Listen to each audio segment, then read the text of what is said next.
ఓం గణపతే నమః. హలో అండి. అందరికీ నమస్కారం. Welcome to our Shri Vaishnavi tailors. నిన్న చెప్పుకున్నది పార్ట్ 1 అండి. ఈరోజు పార్ట్ 2 అండి. Time management for deadlines. Time management for deadlines అంటే కొంతమంది పెళ్ళిళ్ళు ఉంటాయి, ఊరు వెళ్తా అంటారు, అక్కడ వెళ్తా అంటాము, మాకు బర్త్డే పార్టీస్ ఉన్నాయి, అవి ఉన్నాయి అని చెప్పేసి ఒక డెడ్లైన్ పెట్టేస్తారు. ఇవాళ తీసుకొచ్చిన అక్కడ మార్నింగ్ వర్క్ ఇచ్చేసి అని చెప్పేసి అన్న కస్టమర్స్ కూడా ఉంటారనమాట. అలా కంప్లీట్ డెడ్లైన్ పెట్టే వాళ్ళు ఉంటారు. మీతో అవుతుందా కాదా అనేది ఫస్ట్ మనం అనేది ఇన్ఫర్మేషన్ వాళ్ళకి ఇవ్వాలండి. మనతో అవుతానే మనం ఆ సర్వీస్కి యాక్సెప్ట్ చేయాలి.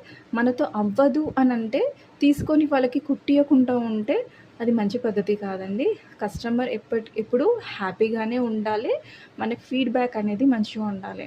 వాళ్ళు ఇచ్చే డెడ్లైన్ కంటే ముందు 2 డేస్ బిఫోర్ కానీ 1 డే బిఫోర్ కానీ అవుట్ఫిట్ రెడీ చేసి వాళ్ళకి కాల్ చేసి మీ అవుట్ఫిట్ రెడీ అయ్యిందండి, వచ్చి పికప్ చేసుకోండి అని చెప్పేసి ఇన్ఫర్మేషన్ అనేది మనం ఇవ్వాలన్నమాట. అది టైం మేనేజ్మెంట్ అంటే అది అండి. మీతో అవుతేనే మీరు టైం ఇవ్వాలి. మీతో కుదరనప్పుడు మీరు టైం ఇవ్వకండి, ప్లస్ ఆర్డర్ రిసీవ్ చేసుకోకండి.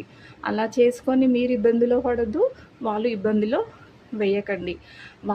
మనం ఇబ్బంది పడినా పర్వాలేదు, కానీ వాళ్ళని ఇబ్బందిలో పడేస్తే ఒక కస్టమర్ నుంచి ఇంకో కస్టమర్కి చెప్పడం వల్ల మన ఉంటున్న ప్లేస్కి కానీ, టైలర్ షాప్కి కానీ, బోటిక్కే కానీ, మనం వర్క్ ప్లేస్కి ఒక బ్యాడ్ నేమ్ అనేది వస్తుందన్నమాట.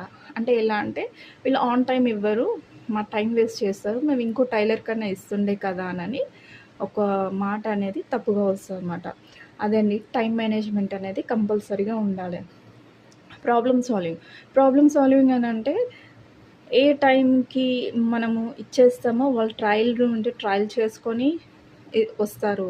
మన బొటిక్లో కానీ లేకపోతే వాళ్ళ ఇంట్లో కానీ ట్రయల్ చేసుకొని వస్తారు. వాళ్ళు ఏదైనా కంప్లైంట్స్ ఇచ్చారనుకోండి, స్లీవ్లో ఇలా అయింది, నెక్లో ఇలా అయింది, షోల్డర్లో ఇలా అయింది, ఫిట్టింగ్లో ఇలా అయింది, హ్యాండ్స్లో ఇలా ప్రాబ్లం వచ్చింది, అంత వ్రింకిల్స్ వస్తున్నాయని ఏదైనా ప్రాబ్లం చెప్పారనుకోండి, వాళ్ళు తీసుకొచ్చి మన దగ్గర వచ్చారనుకోండి, మనం వాళ్ళు చెప్పే ప్రాబ్లమ్ని మనం ఐడెంటిఫై చేయాలి. ఆ ప్రాబ్లం ఎక్కడ వస్తుంది, మెజర్మెంట్స్లో వచ్చిందా, కటింగ్లో వచ్చిందా, మార్కింగ్లో తేడా వచ్చిందా, ఒకవేళ స్టిచ్చింగ్లో తేడా వచ్చిందా, ఎక్కడ తేడా వచ్చింది అని చెప్పేసి ఐడెంటిఫై చేసే కెపాసిటీ ఆ టైలర్కి ఉండాలన్నమాట.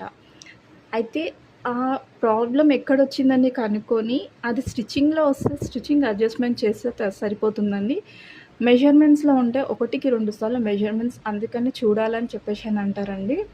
ఒకసారి కాదు, 2 సార్లు ఖచ్చితంగా మెజర్మెంట్స్ చూడాలి. అప్ టు డేట్ మెజర్మెంట్స్ అనేది ప్రతిదీ నోట్ చేసుకుంటూ ఉండాలి. ఫిట్టింగ్లో వచ్చిందా, స్టిచ్చింగ్లో వస్తే ప్రాబ్లం లేదండి, కటింగ్లో వస్తే అడ్జస్ట్మెంట్స్ చేయాల్సి వస్తుంది, అది కొంచెం ట్రబుల్. మార్కింగ్లో వస్తే ప్యాటర్న్ రెడీలో ప్రాబ్లమే ఉంటే హోల్ డ్రెస్ అంతా ఖరాబ్ అవుతుందండి. 1కి 2 సార్లు ఖచ్చితంగా మెజర్మెంట్స్ కస్టమర్ దగ్గర 2 టైమ్స్ అనేది 2 సార్లు అనేది ఖచ్చితంగా మెజర్మెంట్స్ తీసుకోవాలి. మనం బుక్లో మెన్షన్ చేసింది కరెక్టేనా కాదా అని చూసుకోవాలి.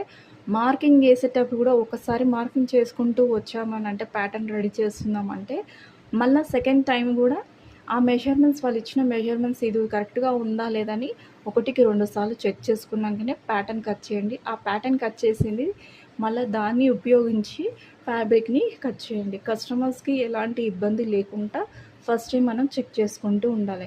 ఆ ప్రాబ్లం చిన్న స్టిచ్చింగ్లో అయితే అడ్జస్ట్ చేయగలుగుతాము, కటింగ్లో వస్తేనే కొంచెం ప్రాబ్లం ఉంటుంది. క్లాత్ ఉండొచ్చు, ఉండకపోవచ్చు, సరిపోవచ్చు, సరిపోకపోవచ్చు. ఇదండి ప్రాబ్లమ్ సాల్వింగ్ అంటే ఇది. ఎక్కడ ప్రాబ్లం వచ్చిందనేది టైలర్కి అనేది ఐడెంటిఫికేషన్ అనేది చేయాలి. ఒక అండర్స్టాండింగ్ అనేది ఆయనకు ముందుగానే తెలిసిపోవాలి. అది అనమాట. అయితే గార్మెంట్ కన్స్ట్రక్షన్స్ అంటే వస్త్ర నిర్మాణం అంటే ఒక ఫ్యాబ్రిక్ని ముక్కలుగా కట్ చేస్తాం మెజర్మెంట్స్ తీసేసుకొని. అంటే ఇదో చేయి భాగం, పై భాగం, కింది భాగం, మెడ భాగం అని చెప్పేసి అని స్లీవ్స్ ఇంగ్లీష్లో చెప్తున్నాను, hands, sleeves, neck piece, waist belt అని చెప్పేసి అని ఇలా కట్ చేసేస్తాం మనం. అన్ని పార్ట్ వైజ్గా కట్ చేస్తాం. మళ్ళీ పార్ట్స్ వైజ్గానే స్టెప్ బై స్టెప్గా అసెంబ్లింగ్ ఆఫ్ గార్మెంట్స్ అనమాట. అంటే స్టెప్ బై స్టెప్గా కుట్టుకుంటూ రెడీ చేస్తాం అనమాట. దీన్ని గార్మెంట్ కన్స్ట్రక్షన్ అని చెప్పేసి అని అంటారు. తెలుగులో వస్త్ర నిర్మాణం అని చెప్పేసి అని అంటారనమాట.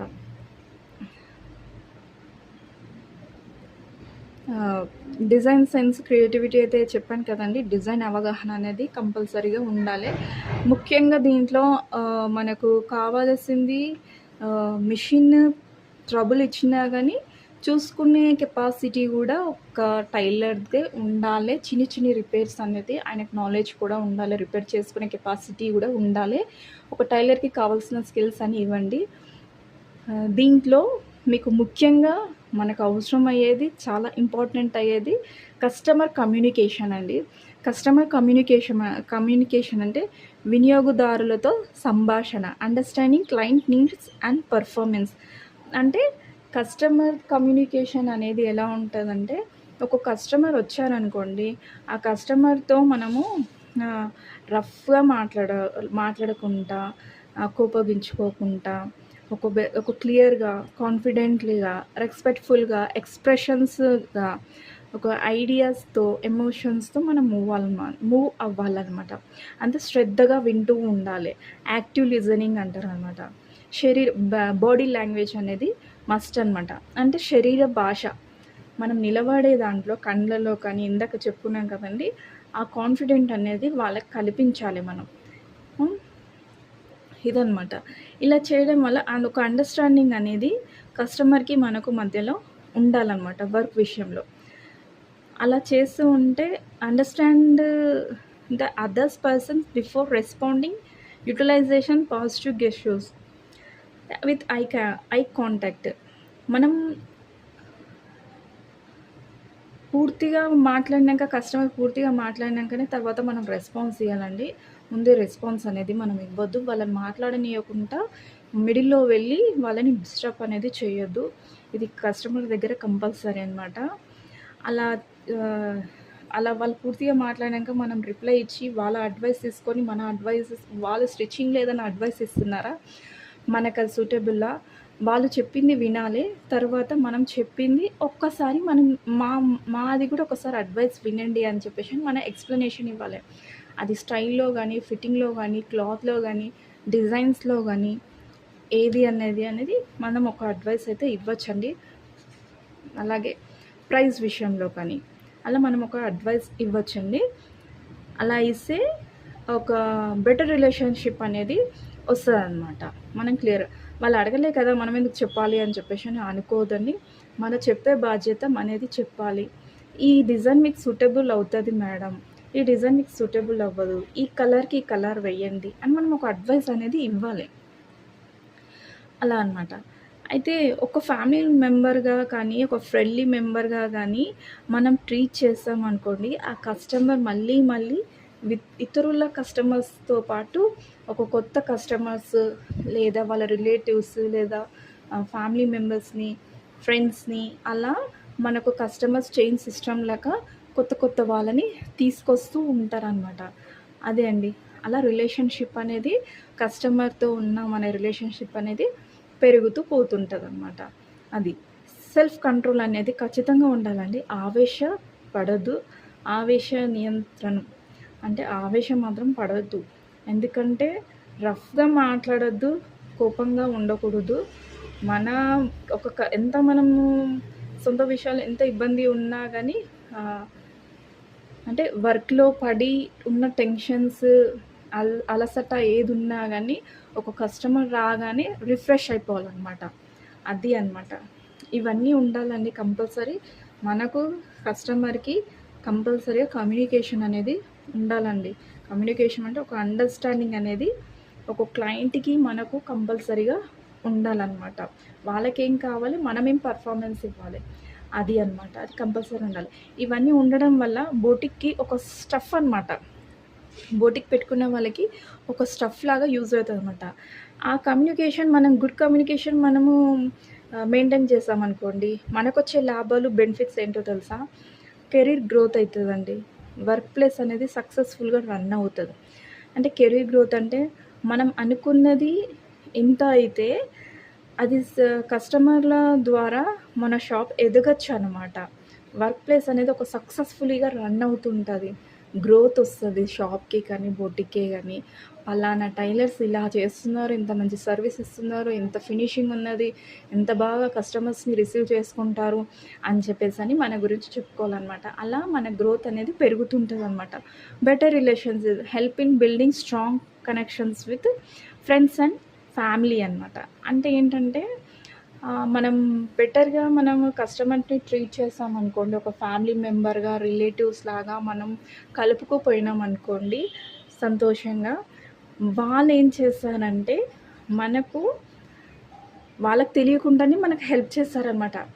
పలానా టైలర్ షాప్ వాళ్ళు ఉన్నారు, పలానా బోటిక్ ఉన్నది, వాళ్ళు ఎంత బాగా స్టిచ్ చేస్తున్నారు, వాళ్ళు ఎంత బాగా సర్వీస్ ఇస్తారండి, నేను తీసుకెళ్ళి చూపిస్తాను రండి అని చెప్పేసానని వాళ్ళు కనెక్ట్ చేస్తారనమాట. అంటే చైన్ సిస్టమ్, ఇక్కడ కూడా చైన్ సిస్టమ్. ఒక కస్టమర్ నుంచి ఇంకో కస్టమర్, ఇంకో కస్టమర్ నుంచి ఇంకో కస్టమర్, ఇలా ఫ్రెండ్స్ అండ్ ఫ్యామిలీ అలాగా ఒక స్ట్రాంగ్ కనెక్షన్ లాగా వెళ్ళిపోతుందన్నమాట. మనకున్న చైన్ని ఒక కనెక్షన్ లాగా తీసుకెళ్ళిపోతారనమాట.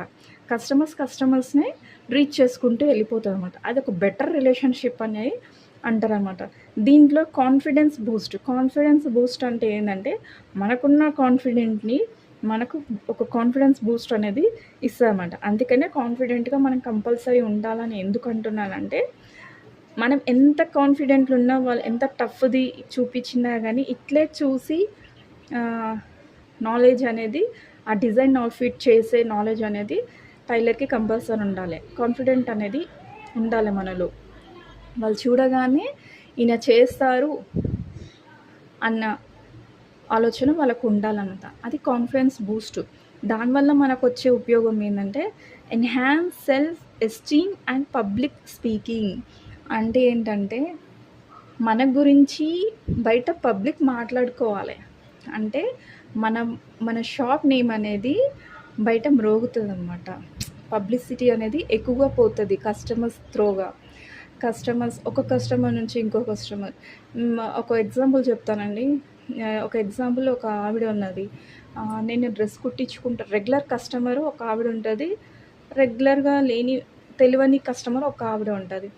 అయితే తెలియని ఆవిడ వచ్చి రెగ్యులర్ కస్టమర్తో అంటారనమాట, ఒక టైలర్ షాప్కి వెళ్దాం, నాకు ఇక్కడ వరకు సహాయం చేస్తారా, వెళ్ళేసి వద్దామని తన ఫ్రెండ్తో మాట్లాడేమనుకోని, మన రెగ్యులర్ కస్టమర్ ఏం చెప్తారు, మనకు తెలిసిన వాళ్ళే ఉన్నారు టైలర్ షాప్ వాళ్ళు, బెస్ట్గా ఇస్తారు సర్వీసెస్, ఫినిషింగ్ చాలా బాగుంటుంది, చాలా మర్యాదగా మాట్లాడతాం, మంచి సర్వీసెస్ ఉంటుంది, అక్కడికి వెళ్దాం రండి అని చెప్పేసానని తీసుకెళ్తారు. అలా ఒకరి నుంచి అలా తను కుట్టించుకుంటుంది, తను చూస్తుంది, అట్లా పబ్లిసిటీ అనేది పెరుగుతూ ఉంటుంది అనమాట. మనకు ఒక కాన్ఫిడెన్స్ ఉందనుకోండి, వాళ్ళకి చూపించామనుకోండి, ఆ కాన్ఫిడెంట్ 10 మంది నోట మన పేరు, మన షాప్ పేరు అనేది నడుస్తూ ఉంటుంది అనమాట. అది అండి కాన్ఫిడెన్స్ బూస్ట్ అనేది. కమ్యూనికేషన్ కోసం అనేది మళ్ళీ ఒకసారి నెక్స్ట్ లెసన్లో అనేది ఖచ్చితంగా వస్తుంది, అప్పుడు చూసుకుందామండి. ఇదండి టైలర్స్కి ఉండవలసిన స్కిల్స్ అని. ఇవన్నీ కంపల్సరీ అండి, ఖచ్చితంగా ఉండాలి ఇవన్నీ. ఇదండి ఈరోజుతోని సెకండ్ లెసన్ కూడా అయిపోయింది. నెక్స్ట్ లెసన్లోకి నెక్స్ట్ వీడియోలో వెళ్ళిపోదాం. టైలరింగ్ నేర్చుకునే వారికి ఈ ఛానల్ చాలా బాగా ఉపయోగపడుతుందండి. మా వీడియో మీకు నచ్చితే లైక్ చేయండి. మా టీచింగ్ మరియు ఎక్స్ప్లెనేషన్ మీకు ఉపయోగపడితే మా ఛానల్ను సబ్స్క్రైబ్ చేసి సపోర్ట్ చేయండి. మీకు ఏదైనా డౌట్ ఉంటే, అలాగే టైలరింగ్ క్లాస్ నేర్చుకోవాలని ఉద్దేశం ఉంటే, మెటీరియల్స్ ఏవైనా కావాలి అని అనుకుంటే, మా ఇన్స్టిట్యూట్ వివరాలు ఏమైనా కావాలి అనుకుంటే, ఏ విషయమైనా కామెంట్లో అడగండి, నేను రిప్లై ఇస్తాను. క్లాస్ లెంతీగా ఉంది అని చెప్పేసానని అనుకోకండి. నా రోల్ ఏంటంటే క్లియర్గా నేను చెప్పేయాలి. టైలర్ అంటే ఏంది, అందరూ మిడిల్ నుంచి ఎగ్జాక్ట్ మెజర్మెంట్స్ నుంచి స్టార్ట్ చేస్తారు, ఫ్యాబ్రిక్ డీటెయిల్స్ కూడా చెప్పారండి. మన దాంట్లో ఫ్యాబ్రిక్ డీటెయిల్స్ కూడా చెప్తాను, నాలెడ్జ్ అనేది ఎలా చూడాలి అనేది. దీంట్లో మీకు ఇచ్చేది ఇంపార్టెంట్ పాయింట్సే నేను మీకు చెప్తున్నానండి. మన ఇన్స్టిట్యూట్లో మాత్రం full and A to Z points అనేది ఉంటుంది.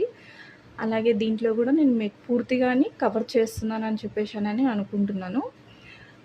ఏదైనా తప్పులు ఉంటే క్షమించండి. ఓకే అండి. Thank you. బాయ్.